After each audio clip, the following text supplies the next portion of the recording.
Hey everyone, this is Kevin again. I am an elder in Israel. Today I was thinking of what I would be talking about tonight, and I couldn't come up with something until after I got back from grocery shopping. One of my roommates was starting to watch a show about the sex scandal in the Boy Scouts. And then he said something that caught me. He said that I should be careful watching it because it paints the church in a negative light. And that got me thinking. I'm not going to name names. This same roommate, relatively recent, quit going to church because of something that happened to his girlfriend when she was younger. I mean, it doesn't take any stretch of imagination to figure out what it was. And I understand her hurt.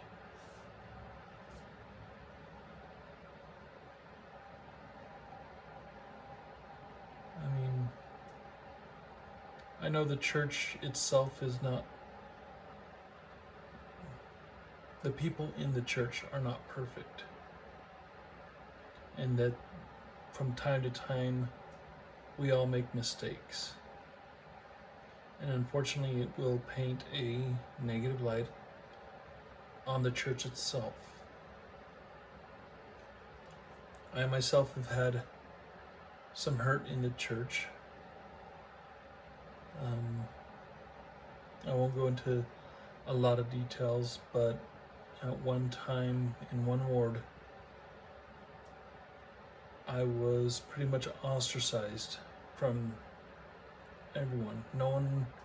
I had no friend in that ward, and it hurt a lot.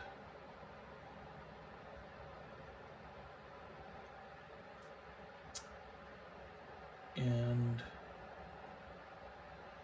I started going inactive because of it. And I think that's when, for the first time since coming back to the church, that I felt my testimony starting to weigh. Because I had always believed that members of the church should behave a certain way. And I forgot that everyone was human. Eventually I did go inactive and went back to a lot of my old ways. But the beauty is I was able to eventually look past it and see the only person that was being unfair to me was me. And this is where the atonement can come in. The atonement isn't just about covering our sins or our mistakes. It's to heal the wounded heart.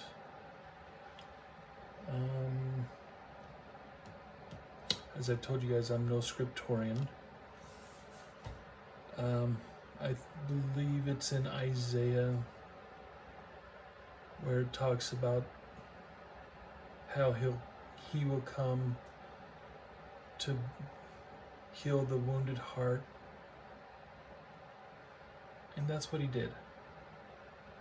I eventually came back, and it was at that moment when I came back that I realized what was going on.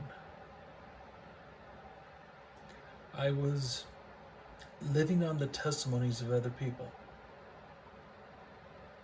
I was living off the testimony of those people in my previous ward. And I needed to learn how to have faith not only in myself, but I had to learn to get a testimony by myself.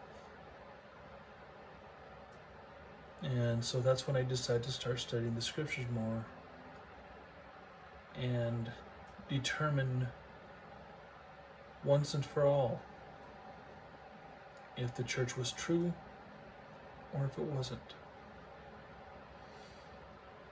And I cannot say that I had always been since that moment that I've always been a model member of the church. No, I've fallen several times, but the same thing had remained. My testimony of the atonement of Jesus Christ, and that this was his church. And I still struggle with my faith in myself. And like any human, I think I probably will the rest of my life.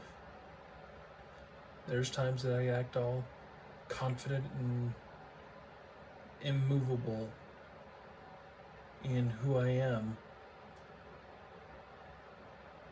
But then I have my doubts at times. But the moment I do realize that I'm starting to have these doubts in myself, I go to the scriptures, or I'll go to a church book or a religious text.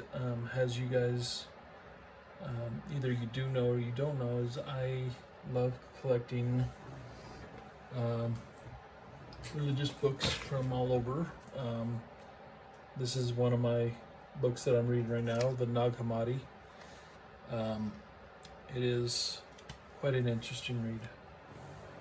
But I always go for something that will help lift me up. That and prayer.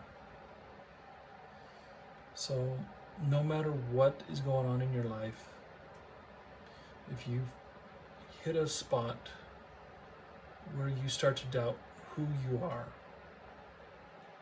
or what you believe in,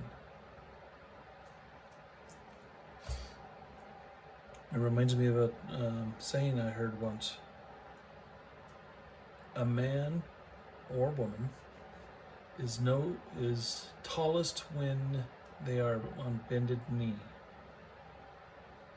Pray to God.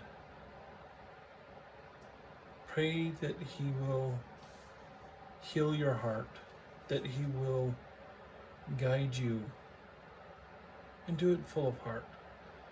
Nothing wavering. And as James says, any man who seeks wisdom, let him ask of God, that giveth to all men liberally, and upbraideth not. Now, upbraideth means to hold back. Don't hold anything back when you pray for wisdom or for comfort. Because that's what faith is it's unbridled. Don't hold anything back. Just put out your whole heart. And he'll reach out to you with whole heart. Tomorrow is state conference. I was going to go this evening, but started to do a little raining, and I just didn't have the heart to go. So you guys have a wonderful day, and we'll see you tomorrow. And I'm still trying to figure out how to do the timing on this thing. It's very annoying. So maybe one of these times I'll get it right. You guys take it easy.